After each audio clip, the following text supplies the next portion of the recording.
Chapter 47. Amalickiah uses treachery, murder, and intrigue to become king of the Lamanites. The Nephite dissenters are more wicked and ferocious than the Lamanites. About 72 BC. Now we will return in our record to Amalickiah and those who had fled with him into the wilderness. For behold, he had taken those who went with him, and went up in the land of Nephi among the Lamanites, and did stir up the Lamanites to anger against the people of Nephi, insomuch that the king of the Lamanites sent a proclamation throughout all his land, among all his people, that they should gather themselves together again to go to battle against the Nephites. And it came to pass that when the proclamation had gone forth among them, they were exceedingly afraid.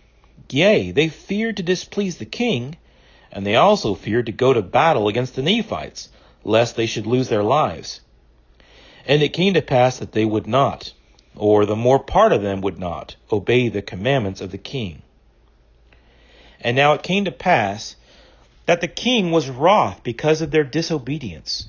Therefore he gave Amalickiah the command of that part of his army which was obedient unto his commands, and commanded him that he should go forth and compel them to arms. Now behold, this was the desire of Amalickiah, for he being a very subtle man to do evil, therefore he laid the plan in his heart to dethrone the king of the Lamanites. And now he had got the command of those parts of the Lamanites who were in favor of the king, and he sought to gain favor of those who were not obedient. Therefore he went forward to the place which was called Onidah, for thither had all the Lamanites fled. For they discovered the army coming, and supposing that they were coming to destroy them, therefore they fled to Onidah, to the place of arms. And they had appointed a man to be a king and a leader over them, being fixed in their minds with a determined resolution that they would not be subjected to go against the Nephites. And it came to pass that they had gathered themselves together upon the top of the mount, which was called Antipas, in preparation to battle. Now it was not Amalickiah's intention to give them battle according to the commandments of the king. But behold, it was his intention to gain favor with the armies of the Lamanites, that he might place himself at their head, and dethrone the king, and take possession of the kingdom. And behold, it came to pass that he caused his army to pitch their tents in the valley which was near the mount Antipas. And it came to pass that when it was night, he sent a secret embassy into the mount Antipas, desiring that the leader of those who were upon the mount, whose name was Lahontai, that he should come down to the foot of the mount, for he desired to speak with him. And it came to pass that when Lahontai received the message, he durst not go down to the foot of the mount. And it came to pass that Amalickiah sent again the second time, desiring him to come down. And it came to pass that Lahontai would not, and he sent again the third time. And it came to pass that when Amalickiah found that he could not get Lahontai to come down off from the mount, he went up into the mount, nearly to Lahontai's camp. And he sent again the fourth time his message unto Lahontai, desiring that he would come down, and that he would bring his guards with him. And it came to pass that when Lahontai had come down with his guards to Amalickiah, that Amalickiah desired him to come down with his army in the night time, and surround those men in their camps, over whom the king had given him command, and that he would deliver them up into Lahontai's hands, if he would make him, Amalickiah, a second leader over the whole army. And it came to pass that Lahontai came down with his men, and surrounded the men of Amalickiah, so that before they awoke at the dawn of day, they were surrounded by the armies of Lahontai. And it came to pass that when they saw that they were surrounded, they pled with Amalickiah that he would suffer them to fall in with their brethren, that they might not be destroyed. Now this was the very thing which Amalickiah desired. And it came to pass that he delivered his men, contrary to the commands of the king. Now this was the thing that Amalickiah desired, that he might accomplish his designs in dethroning the king. Now it was the custom among the Lamanites, if their chief leader was killed, to appoint the second leader to be their chief leader. And it came to pass that Amalickiah caused that one of his servants should administer poison by degrees to Lahontai, that he died. Now when Lahontai was dead, the Lamanites appointed Amalickiah to be their leader and their chief commander. And it came to pass that Amalickiah marched with his armies, for he had gained his desires, to the land of Nephi, to the city of Nephi, which was the chief city. And the king came out to meet him with his guards, for he supposed that Amalickiah had fulfilled his commands, and that Amalickiah had gathered together so great an army to go against the Nephites to battle. But behold, as the king came out to meet him, Amalickiah caused that his servants should go forth to meet the king. And they went and bowed themselves before the king, as if to reverence him because of his greatness.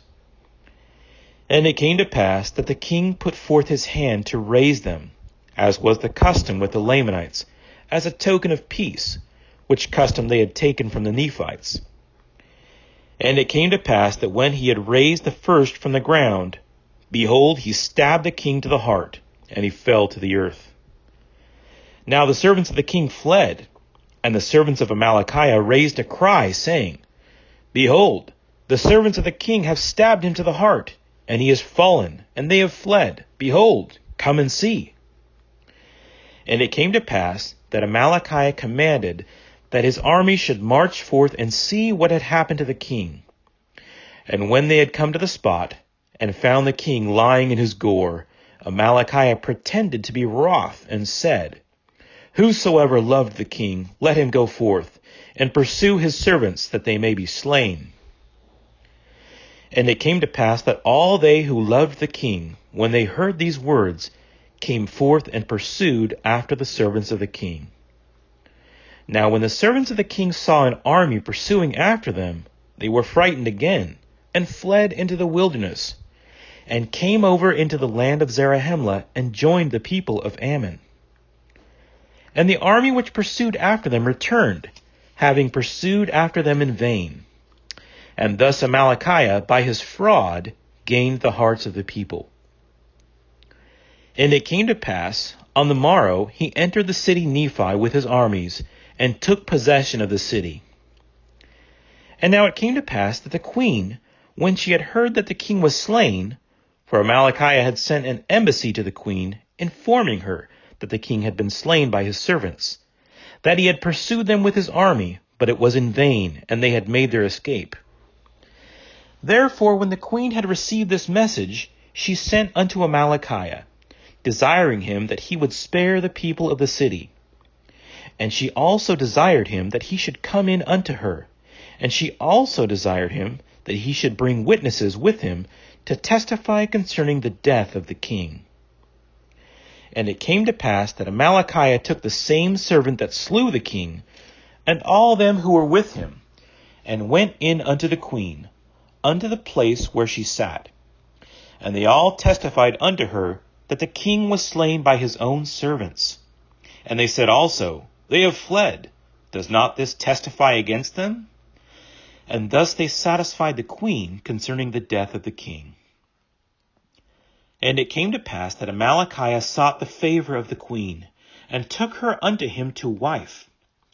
And thus by his fraud, and by the assistance of his cunning servants, he obtained the kingdom. Yea, he was acknowledged king throughout all the land, among all the people of the Lamanites, who were composed of the Lamanites, and the Lemuelites, and the Ishmaelites, and all the dissenters of the Nephites, from the reign of Nephi down to the present time. Now these dissenters, having the same instruction, and the same information of the Nephites, yea, having been instructed in the same knowledge of the Lord, nevertheless it is strange to relate, not long after their dissensions, they became more hardened and impenitent, and more wild, wicked, and ferocious than the Lamanites, drinking in with the traditions of the Lamanites, giving way to indolence, and all manner of lasciviousness. yea, entirely forgetting the Lord their God.